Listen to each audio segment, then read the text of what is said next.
classic में ज़रूर कैप थी तो ज़ोंज़ों ते बेले वे कोले तो इना कन movie रन के play तो जो बाकी the के player thumbnail मुतों खान जो इन है video का पोस्टिंग ting खत को वाला लूट वो monetize लगोलनिया जो बाकी i season 2 na hi aim da zero truck maya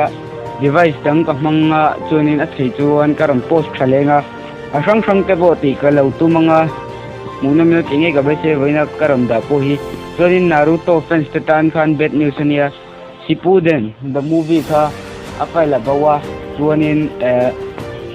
ka video ram post tharak Naruto akhan 3k views tal lo no chu Naruto continue vak poi ka tum to chung lawa request है तमते ने जो कंटिन्यू से तुम तो लो सुमा जो मिलो से थिन दो निकलो में से इंटरनेट जो अन बाकी ही ने लो सेलिब्रेट तुम्हें बाकी ने सेलिब्रेट राइट तक जो अन ये जीरो हियर अन जोंग छता निदम जो मक्ति तक जो ने अन खुपा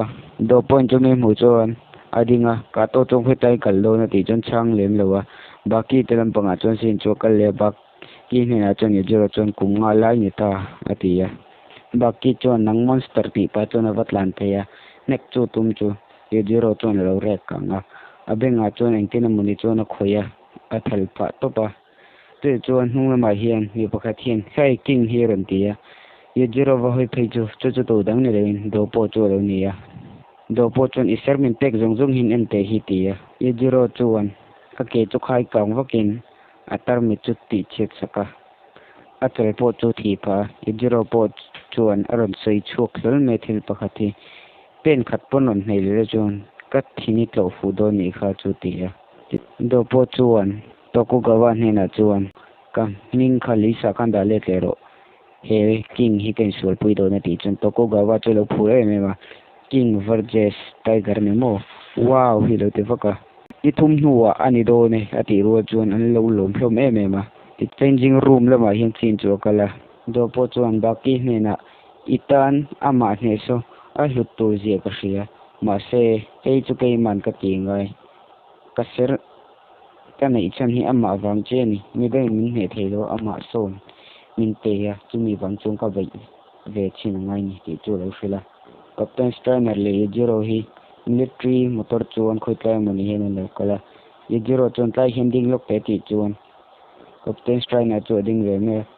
ni zero cho choka akal ma captain strainer chon a vak vaka boxing jem na mun pakhata hen aluta ni pakathian iron talve do ni chuan iming vaji kluturin sotlai sun ngak ro cho tia ni zero cho vakal pheya thutleng cho keng ka nga de cho bloka thile ngamuni dang po chona block ngala kisa chon tan chok theinam to lo ni mo tuna chemi padik tak chorong kal to chu tia sin chu baki te palila ma chuan akal leta ani chuan training dan tu vel de chuan lo sia sin chu in thak leng chung ho chu an lo le theng thum to me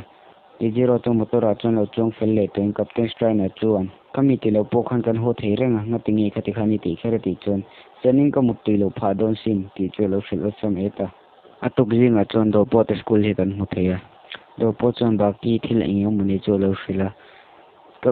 qualify tir to chau ke mamin bai thein om ke hril chuan ni pakathian baki chu khoi tlai mani hin khoi phaya chu ta chuan an lu chuan ni tren kathian lo khruwa so mi qualify do po bai tur te chu ni so ti hril chuan do po chuan chung ho chu amal te chuan an ka an mai ti chuan ate ta sei sakranta chung ho sei sak zo chuan baki bula chuan rom kal phaya min he ma lo chi chok do lo ni ti chon baki chu hlau thom do thuta chu pa chon nui pa chon awong me ni kha chu ti ya baki chu aron nui pa chon do po chu apek pop me sa zu tak chon baki ron foi tu pa khana von bet ngale engthil ngi ti shwe ma ti chon do po ka kher wang chen ni he teng ti ka ti khating la ka po in veng thei ron ti chon do po chu akor chu phela ani chon thutak kan tum ta ni mo chu ti ya baki chu hlau thong le do sia do po chon ram tak chon engtin chon a bei kola koi fusi lo chon ka I hlau zia ka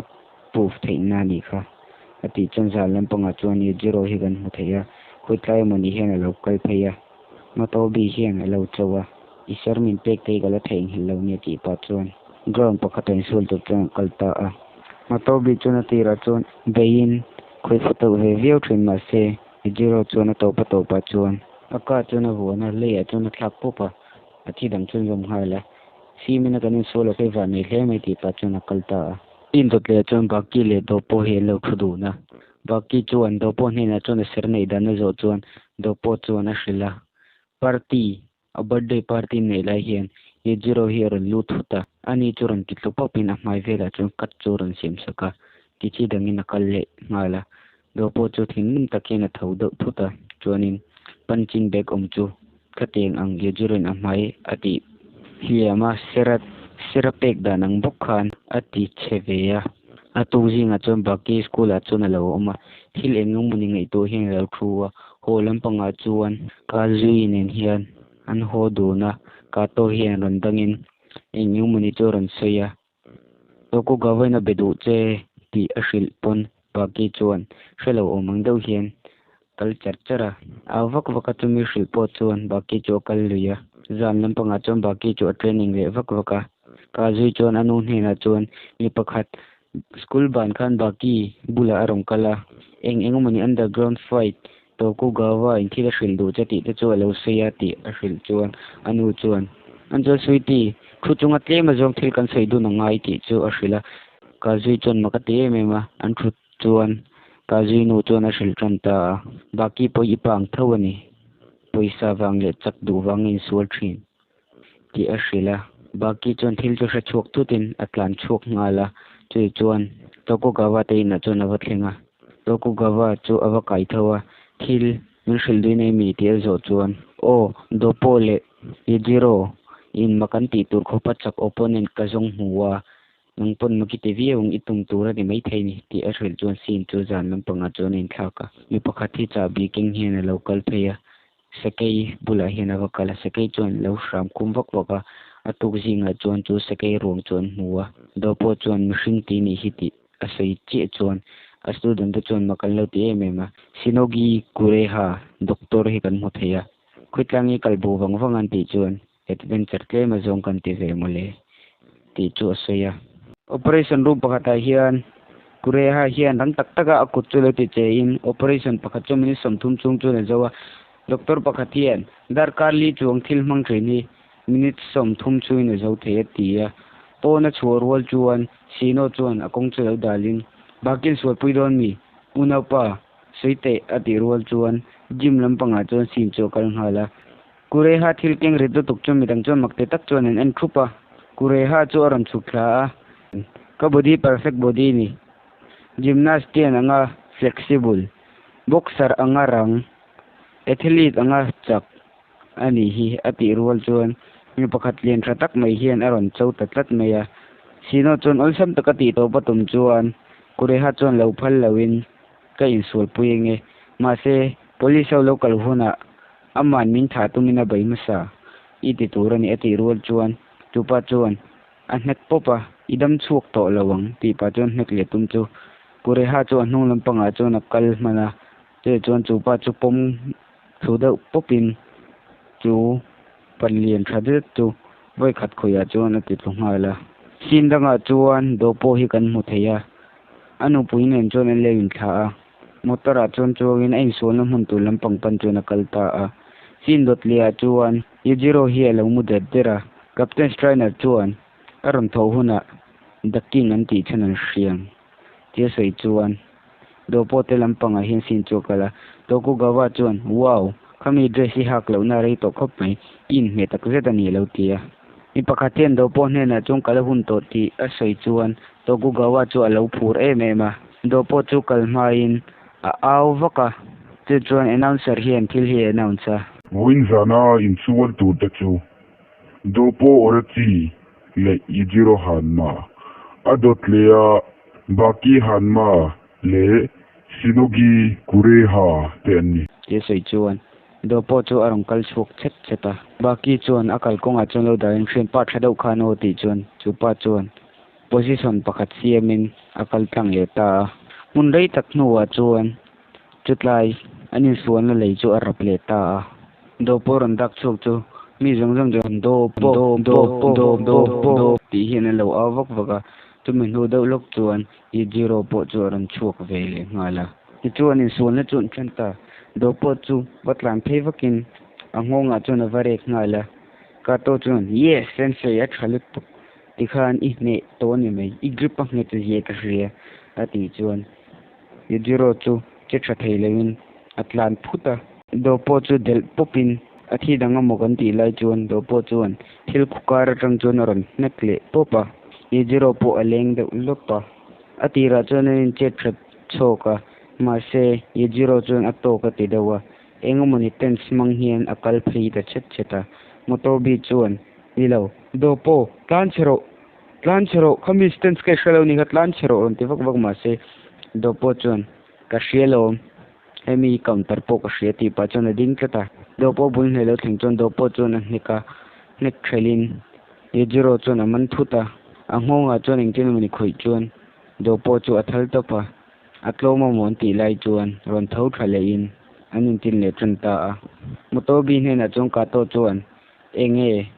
a mang khom zia ti chuan izuren chung ko mang thin mi tlem te chen an nei thei khami kha a mang ani kha ati chuan enge zia ti chu zo chiang le motor bi chuan khami tense mang to ka chu khoyan hara mishing pa ngai tan chung khoi ngei na lo shum ti de chu lo hrila motor bi chuan I zero hian heteng em in jirna sang ti hi gang I to phak ngai lo shum ti a hril chuan ani su le chanta do po chuan stance pakhat chu la yes chu ron ti chuan ka to chuan extends nge ti chu zot ngala manaya stance ti a hril chuan I zero po chuan chumi position ngai bok chu aron kal le chanta do po chuan ron nei ve le chuan intin charcharin intin ma chuan an chilowa ma se I zero ron bei tum chuan apuma chuan hnek popa hnek ngal charchara I zero han ma chu thing thredo noka announcer chuan the king the thing thei ma saber do po orachi churan tia matobi chuan he in solei to vat se ka ti ni ati chuan ka to chuan ala mu no mani hi enge to vat se ti chuan antens mangkha om ye chu shil tranta I zero attens mangkha ni china kan sei ta kha ni ya khami kha adif fence ang do tai pania aron dei ma sa tu zo khan a khoi fu thei lawanga ti chuan the manaya stance do poina mangkha chu a opposite ang do hi nia ma se I zero chuan ong kal nein a ego wangin a bei ngal popa khami wang khan a nek thei pha a thing thit tir pha ni atia I zero chu ron thau thalea do po chu aron bei le ngal charchara atira chuan do po chuan he lo do ma se amit chu maktak mai hen tikala chu chuan a defense chuan alain veng charchara motobi chuan tanga India tanga originate ani ya defense ani ti chu shrila do po chuan a bei ve tran dawa ma se I zero in baki mu thu chuan ole atia chu chuan akor chu tiketa captain trainer chuan do po Ivan doi dewani ati chuan hunglama hian demon face kan hmu theia demon be kan ti chu ni episode 23 na kan tran mai hetlai lewan thleng to ni chuan ila like lewani chuan lo like la chuanin ka channel hi la subscribe lo ni chuan lo subscribe la muna milo ti chuan lo comment la chuan baki a hian tunge I du beri rong comment tel bok don ya captain trainer chu baki hian rong kol nain baki ironin lan na hian I trin pa so thi ti don ti chu ron sila do po chon chumi mu chuan makte tak chuan na abai chun jom le ngala do po nu pui po do po ngai to chuan in lam panga chuan lo thu charchara ka to chuan sensei chu ngai to in motoba he na chuan ingtin nei khami advantage ka lak let leng ti zo chuan ang inam to lo athi na che in ro rel felang ti chu ron soya do po chuan rang takin che in apuma chuan akut pani chuan thei tuma ma se abenga chuan abeng sak popa ti chuan do po te ina om da thlang po chu rong ke chun jom ngala do po chu thing thinu ka a to chun jom le ngala baki po chuan sei to chu lo hreto lowa ye zero kal chu tum chu free chuan to ko kawalam pang chuan it's over chu ram ti chuan ani chuan chak chu ye zero anti che chuan do po chu ron ding thale in sol do chuan ron ding leta ye zero chu ron kal hnai le aron bei le ngai la do po chuan hnik trai fuwa angai te khana khoi le apuma chuan voi ni hnika athina voi khata hnik buka ti chuan an ding khung ringa ye zero chu siam thren kal le tum chu referee chung khoi tang kalitun in suan la so la so la wala ding rang so ti chuan do po so athi to ti sei chuan to ku gawa chu halo trap do pura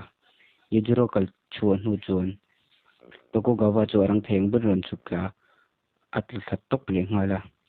do po bula chuan trap vak vaka doctor kauro chu ti do chu la underground damdoi na chuan katlai damdoi nan siam sa chuan an foi lut ngala chu chuan doctor hi arong kala doctor chuan history ang daw mai hian athina chuan ada hemi ingi aming ka shalawa se chuan lo comment mai do nia chuan doctor chuan a khol thok lo wang khan achunga chuan phuin athina chuan achum pop pop meya nurse chuan amse nei lo thu chu ran sila doctor an chumi ti dai tak chuan referee kha ran luta killer an sei chuan doctor chuan lo vil shapa in so hun to thu chu aron sila kure ha hi ran luta chumi lai tak chuan pon lama hian mipa pakhat le mai che wheelchair om he kan mu theya chu underground fighting ring lam pangarong kal chun nia kure ha chuan nurse ne na chuan hriau hi adira khoi tlai mania chuna chun luta ati khuwa ke hian dan hi ka bo che ni khovel dan hi mi thi tir thei lo ni lewin thi tir lo na ka sim chu kan ti pa chuan athina chuan azen luta a heartbeat chu entin ten chuan ati kola aron nung le ta mak chun ti emema damdoi na hruila condition nga ya le tle theng ti chu hrila an hroi chuk ngala baki ne na chung kure ha chuan insult tu chon kal lo mero email hi trasi email thataki ti chet ka du lo ne ti chu lo hrila kure ha chu chuk chun zum hala ti chuan enan sar chuan do po chu adam chu thu le to ko gawan kan chu ka daring atong trai pui turin min ti ni ti chu asya to ko gawa po chu ru ha tak chun ran thuwa kure ha chu aron chuka baki po chu nu do wa chun ran chuk velia in suala in training na hun tur anei lo ti chu ka te na hret chuan aron luta baki in tin in suala hun nei mi lin rong kal ati chuan ataksa khoi chuan alum ema baki chu alum veka baki chu fresh break kan panga chuan kala mai chia le mi pa kan mu tak ta kha baki tarum chung a chuan lo oma referee chuan dam tum view ma se dang thei lawin chung ho chuan an thi ti de chuan sei chan ta kure ha hian ka chunga hian eng mani te kola ama wang hian hei ga kal thei lo pa complain kan tuma omje nei lowa o waranga ema wangin ingtin man ti thei lowa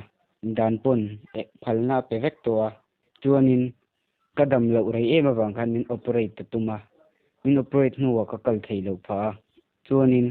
an hu deuh kan an chui cheng chu doctor tak tak po chu lo ni lowa mihring nung chunga te saju ni le mihring nung chunga nge chu ne experiment an thi le dama enga ma angai lowa an thi len thi ni nga an dam le an dam chu ti chuan experiment nan mi hi amang thrin ani ti chuan lo se baki chu athin rim thar phuta a au waka kure ha hnung toron hoi che chu baki chuan hne popa a pai chu chun jom hala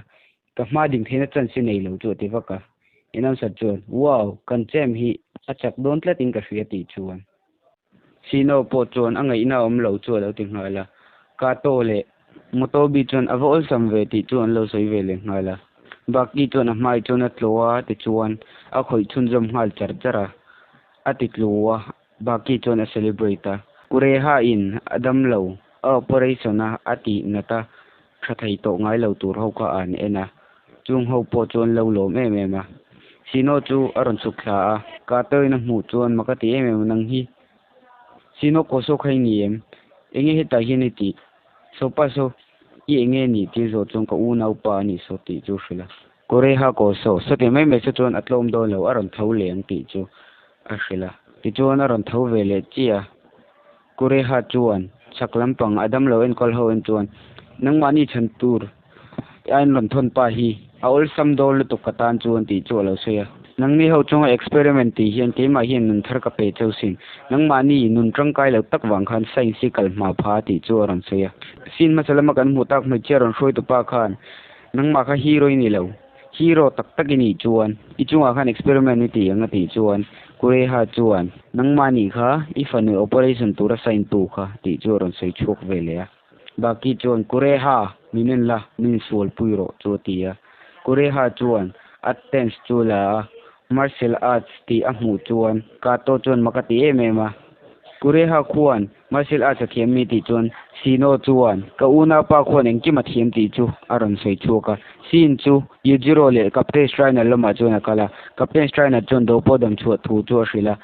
Yujiro chuan makati emema do podam chu dan zo chuan captain strainer chuan thil maka thlengani mi pakhat kureha ti doctorin chupa chu baki opponent punja na hin ni boka chupa chuan ron enkol ni ti hril chuan kan ven ve nge ngai ni chu ti pa chuan an kal dun ngala baki chuan kureha chu wa baya ma se kureha chuan alo nek dak ora ti chuan a khoi chun jam ngala chumi tu captain strainer na muin ifa pa khu chak do len ka hria ti ya captain strainer ne na chuan Yujiro chuan nilawe ka fa pa khu chak nge yang ti chu se ya kato chuan baki condition ava cheve ti chuan motobi chuan a chak nge yang baki khu ti chu lo sei ve le baki chu atop nang kureha chuan alu a chuan nek sak popa baki chu a ngai chuan chat chara aron ding kha inek khan ka chunga hin zia nei lo chu aron ti ya makati emema inek kha inchis khat veling ka lo dang man chi chia ani lo pung kalen bum man thina ti chu a hrila motobi po chuan chumi da pan hi chu alo hril ve le kureha chuan ipa ni na kan sul huna hemi mang ka du sin mole ti pa chuan sense pakhathi le le baki non ne ka tum chuan aman beta khovela khoitlai mun bori part nge khoina berati chuan anung chu a khoi ria baki chu a treva ka ata ngal vak vak tal chu chu tuma ti chuan kan lesson dot le tu chu ti pa chuan apuma chuan nek sakle popa baki chuan na ti takina dom lai tak chuan a hong bula chuan a beng saka baki chuan conscious in atlungala kham hei chia po khan lo khong ai em a baki chu ding kha ding po chu ading lei thei lo cheng tak po chuan aron ding that vele chuan kureha chuan a hnute ya chuan ting mani chuan a beng popa a kul le ngal ngan ngara kureha chuan intipa tak chuan Yujiro lampang chu a han hoi chawa motobi chuan chung ho chu alo hril vele baki khuan kureha ti dan kho hre thiam lo chuan a chak ngai lo ong ti chu alo sei ve ya kureha chu chak lampang em chuan Yujiro chu a au thin ruma local da che mi pai ni chuan ki ma min he thei tur hin chak nei ne ki da chu lo ti ya Yujiro chu mi long hak ro ko ram chung khado lom som do da che chu ti ya apte strain chu makati em Yujiro chu azung kham hala in sual tuma tension lak chuan baki chuan Yujiro omson ro kani sual nga ni hi ke main hemi ka kana ke min ka ti to pang chutenga afa pai na sei hret chuan Yujiro po chu in kher fi hima ten chun la le baki nin chuan an tina ne kanin tum chu kureha chu ka chun thileng mumuni chu alo kalle mana ka mai ne ka tum chu ka mai ka kovara ka puma hian ne ka tum chuan ka ma sel sin chak to kani apa nek po dang thei to chuan afa pa thlengin ti chu lo ngai to chu baki chuan apuma chuan nek pop meya samte po chu atho fowa anat ye chu atharau po chu thok lo chewa te chuan kureha chu atlo chun jom hala referee chuan ato ke ti pa chuan lam zong lu ta baki chu achaka chuan an pong ta to ku gawa po lo cha sung songa baki Yujiro lam pangen chuan Yujiro chu akal de ya ti chuan hospital a hian chin chu akala pakati mi paruk vel hilang man peda chu kureha hilonia anati em doctor chuan pumpuya chevek surgery nga yang ti chu alo seilai tak chuan pon lama chuan sino ko so le baki chu kan huthia baki chu sino chuan kanal so operation ngai do na ati che cham baki chu ka shve tholom ti chu ron shela kanaw ni so khati khani shit bereng chuan ingi ti lo thei tholom ti chuan an le midang chunga thil ti hi nge ani ve ti zo chuan khami ha chu ka sei du lo ti pa chuan hoi do maka achunga chuan lut khoma doctor chuan AB positive kanomen hepa hi operate wat ngai ni lo chuan khi ang kha mai che kha ran ding chu ka ke man ti sun chu ka pem chu ran tia kureha po chu athin lung chu ke som va ka atrap zai ya chuan sin dot le chuan baki chu kazi ne na chuan musa si khai lo en kol thengem te zo chuan ingatan ti chu kazi chuan lo zot let le ni thum chung ka umbo mai thia ti chuan darkar claim te baken kol thelo ti ashil chuan baki chuan ole ti pa chuan ni tum no karon hong o ti ya atlan bo ngala katlai tlang khan a meditation le ngala ti chuan episode 24 po chu to pani kalome baki tian season 1 na to pa mu no me tinge ka bai se a chuanin season dot le recap len du chuan an soi ula chuanin question of the day chu thil istiriang do ka ti kha an hmang kha enge ro comment section a soi dik ma saber chu kapinang ka dome